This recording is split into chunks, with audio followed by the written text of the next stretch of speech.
Salut, j'espère que tu vas bien. Aujourd'hui, je te retrouve dans une nouvelle vidéo où je vais te parler de changer la programmation de ton cerveau par rapport à la nourriture. Je vais t'expliquer tout ça dans cette vidéo. J'espère sincèrement que ça te plaira. On se retrouve juste après le générique. Si tu ne me connais pas, je m'appelle Camille et je t'aide à te sortir des troubles du comportement alimentaire. Je t'aide aussi à avancer dans l'amour de soi, dans le développement personnel, sur le chemin de ta spiritualité. On aborde aussi la confiance en soi, le fait d'accepter son corps, d'accepter sa morphologie. Déjà, arrête de suivre aussi sur Instagram ou sur Pinterest ou sur je ne sais quel réseau des personnes qui ne te font pas du bien. Toutes les images que tu vois au quotidien sur Instagram, dans les magazines, sur YouTube, etc., ça t'influence. Même si tu penses que ça ne t'influence pas, ton conscient, il croit que ton conscient n'est pas influencé, mais ton subconscient, lui, est influencé. Si tu regardes en permanence des fit girls, des personnes qui mangent 2 grains de riz par jour et c'est tout, bah ça va influencer ton subconscient. Va plutôt suivre des comptes de body positif. Déconnecte-toi aussi un peu des réseaux afin de te reconnecter à toi et à la réalité. Comprends aussi ton corps et ta morphologie. On a tous un corps différent, mais toutes les morphologies sont aussi différentes et magnifiques, même si elles se ressemblent à certains moments. Nous sommes tous des flocons de neige, nous sommes tous différents de très près, mais de loin la neige n'est pas si différente. En gros, même si on a tous des corps différents, on a à peu près tous la même manière de penser et de réfléchir. Il faut que tu comprennes que ton corps ne pourra pas changer, à part par chirurgie esthétique et encore. Il ne pourra pas changer de morphologie, ça veut dire que si tu as une morphologie en X, tu ne pourras pas passer une morphologie en Y, c'est pas possible. Ou alors par chirurgie, et encore c'est pas toujours possible.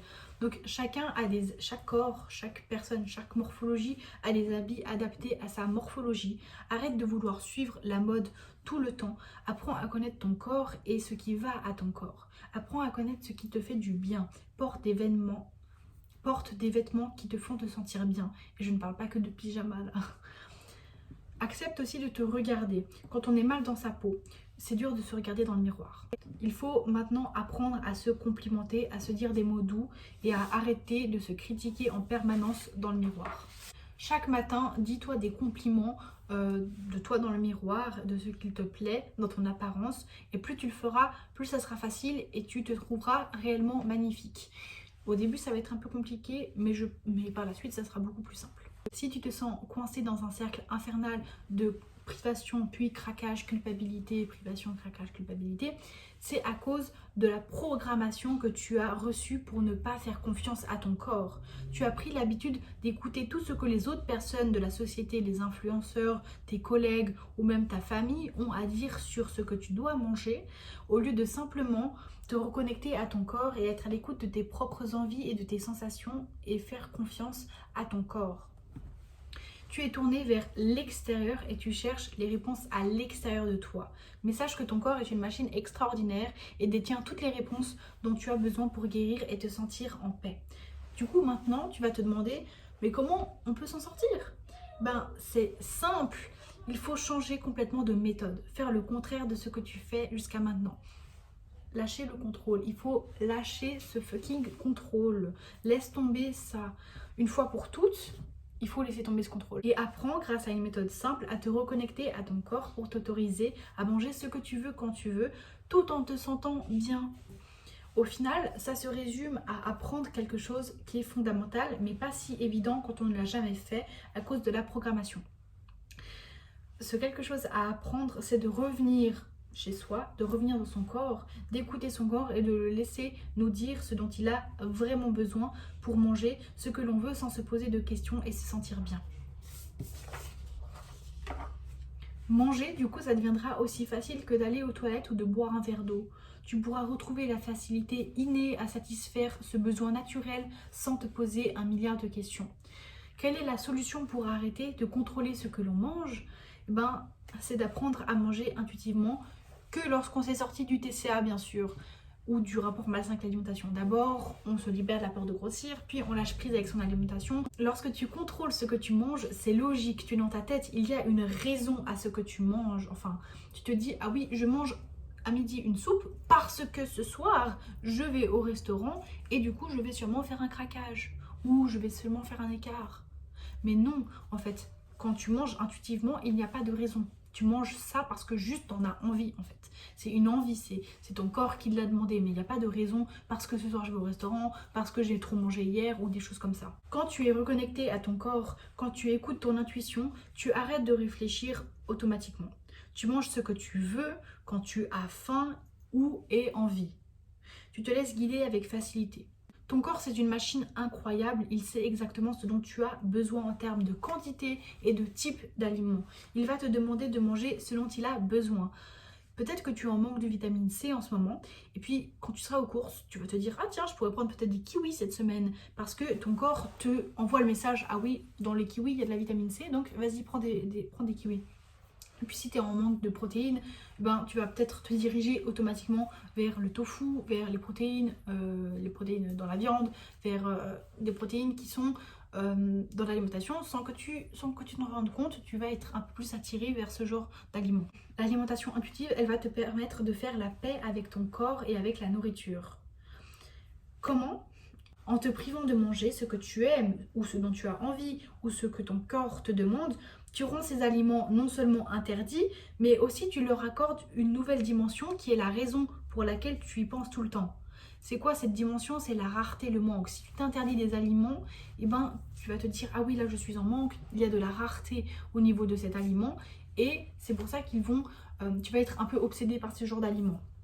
Donc l'interdiction, elle rend les aliments plaisir, rare, et du coup, tu en as de plus en plus envie. Alors que lorsque tu t'autorises à manger tout le temps ces aliments-là, à n'importe quel moment, en quantité illimitée, ils deviennent banals. Du coup, tu te rends compte que tu n'en as plus tellement envie en fait. Quand ton corps il te fait à nouveau confiance, il n'a plus tout le temps envie de manger des aliments junk food, fast food ou des choses comme ça, parce que ton corps il te demande réellement des choses qui sont bonnes pour lui. Lorsque tu te donnes la permission de manger en levant tous les interdits, tu vois que ton corps il te demande de manger des choses différentes. Par exemple, tu pars en week-end avec, je sais pas, des amis, puis tu t'autorises à manger vraiment ce que tu veux, quand tu veux, à te faire vraiment plaisir. Ce qui est normal et ce qui devrait arriver à tout le monde. Tu vas par exemple manger, je sais pas, des croissants le matin, des pizzas le soir, des burgers, des pâtes, des choses comme ça, des pâtisseries, des cocktails, et puis en rentrant chez toi, tu auras naturellement, si tu es connecté à ton corps, à tes sensations, à ta satiété, à ta faim, tu auras naturellement envie de manger plus de légumes. Tu auras envie de réguler, entre guillemets, c'est ton corps qui aura envie de réguler tout seul parce qu'il n'aura plus envie de tout ça en fait. Et puis pendant une semaine, plus ou moins, et ben, tu vas manger des aliments plus riches en nutriments sans même t'en rendre compte, tu seras plus attiré par ça. C'est comme ça que fonctionnent les vrais mangeurs intuitifs. Car en vrai, oui, ton corps, il sait mieux que toi ce dont il a besoin pour se sentir au top de sa forme. Reconnecte-toi à lui et fais-lui confiance. Moi, il y a aussi un exercice que je fais, enfin que j'essaie de plus en plus de faire, c'est comment est-ce que j'ai envie de nourrir mon corps? Je me pose la question, je vois que mon corps comme quelqu'un d'autre en fait. Je me dis, imagine ton corps c'est ta meilleure amie ou ton meilleur ami et tu te dis, comment est-ce que j'aurais envie de nourrir mon ou ma meilleure amie? Plutôt avec du chocolat, des cocktails, des glaces tout le temps, de la pâtisserie, de la junk food et tout, ou j'aurais plutôt envie de me tourner vers une alimentation saine. Alors oui, il y a des moments où tu auras envie de nourrir ta meilleure amie ou ton meilleur ami avec des petits gâteaux, des trucs comme ça. Mais moi, à certains moments, quand je suis en train de me choisir à manger dans un centre commercial, enfin dans un magasin, je me dis comment est-ce que j'ai envie de la nourrir? Comment est-ce que j'ai envie de la nourrir ma meilleure amie, moi-même? Comment est-ce que mon corps, si je suis une fille, et comment est-ce que j'ai envie de la nourrir? Et je me dis, j'ai plutôt envie de me nourrir correctement. Et c'est pas que je m'interdis des aliments du style chocolat, glace, pâtisserie, c'est juste que j'ai envie de faire le plus de bien à mon corps. Voilà, en écoutant réellement ce dont j'ai besoin. Et me priver, ça ne me fait pas du bien. Manger de la merde, ça ne me fait pas du bien non plus. Donc, je me tourne vers une alimentation saine pour nourrir mon corps au mieux et pour me donner une bonne énergie et continuer par la suite avec un bon carburant, entre guillemets. Alors oui, il y a des jours où c'est pas gagné, où mes repas de midi sont très junk food, pas très équilibré, mais c'est lié aussi au TCA et à la face cachée du TCA, c'est-à-dire une fois que ça va un peu mieux, on croit que ça va mieux, qu'on est moins dans le contrôle, on fait beaucoup plus de craquage aussi. En tout cas, moi j'ai fait, et je fais toujours des craquages alimentaires où je je bouffe de la merde. Voilà, c'est comme ça en fait. Quand tu te restreins énormément, ton corps il a besoin de reprendre par la suite, il a besoin de re-avoir une confiance en toi. Et pour moi, ça devait passer par m'autoriser plein d'aliments dont je m'autorisais pas. Et quand je mangeais, je sais pas, des croissants, du chocolat et tout, après je me disais ouais, demain je recommence la restriction.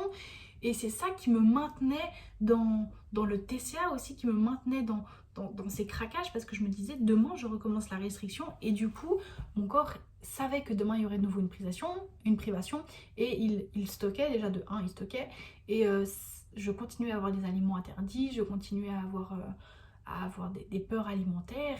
Et le problème c'est que je ne m'autorisais pas à faire un craquage, je ne m'autorisais pas à manger ces aliments-là, et je me disais demain la privation elle recommence, et mon corps voulait à chaque fois remanger. Une fois que j'avais vraiment restreint, il remangeait beaucoup, je reculpabilisais, je me restreignais, jusqu'au jour où j'ai plus réussi, où j'arrivais plus à me restreindre, et vraiment je devais absolument faire ces craquages. J'étais obsédée par la nourriture et je devais faire ces craquages, sinon ça n'allait pas en fait. Sinon je n'arrivais pas, j'étais tout le temps en train de penser à ça, il faut que je mange, il faut que je mange, il faut que je mange, et jusqu'à ce que je mange en fait. Et quand j'avais mangé, je me disais ouais, demain tu recommences la restriction, puis j'arrivais pas. Et c'était ce mode, tu essayes de te restreindre, qui me maintenait là-dedans et qui me permettait pas de ne plus avoir de craquage en fait. Il fallait réellement que je lâche en fait ce mode de restriction, et que je m'autorise à manger ce que je voulais, que je lâche prise sur mon alimentation. Et j'arrivais pas. Je me disais tout le temps, tu vas recommencer une restriction. Je me restreignais le matin, et dans l'après-midi, je partais en couille en fait. Je me réfugier dans la nourriture en fait, parce que j'arrivais pas à accepter de manger normalement. J'arrivais pas à accepter de lâcher le contrôle, lâcher la restriction. Et maintenant, je fais beaucoup moins de craquage, même si des fois je considère manger un biscuit comme un craquage. Voilà, des fois je me dis oh, aujourd'hui est-ce que t'as craqué? Oui, j'ai mangé un biscuit. Pas du tout. En fait, j'ai juste écouté mon corps, j'avais envie d'un biscuit, c'est pas un craquage. Mais je pense que je suis encore dans ce mode de pensée. Si tu manges des biscuits, si tu manges de la junk food, si tu manges quelque chose qui n'est pas sain, tu vas faire un craquage. Alors que pas du tout, en fait. Pas du tout. Déjà, une alimentation équilibrée, ça se fait aussi sur le long terme. C'est pas en un repas que tu as un équilibre alimentaire. C'est au fil du temps. C'est-à-dire que si ce soir tu manges McDo, et puis que demain tu manges, je sais pas, une soupe, une salade, que tu manges après le soir des pâtes avec des légumes, il n'y a pas de souci, c'est un équilibre alimentaire en fait. L'équilibre alimentaire il se fait sur plusieurs repas. Donc voilà, c'est tout sur cette vidéo. J'espère qu'elle t'aura plu. Je te fais plein de gros bisous. Si tu as des questions, n'hésite pas à me les poser en commentaire. J'y répondrai avec grand plaisir. Je te fais plein de gros bisous et je te dis à très vite pour une nouvelle vidéo. Salut!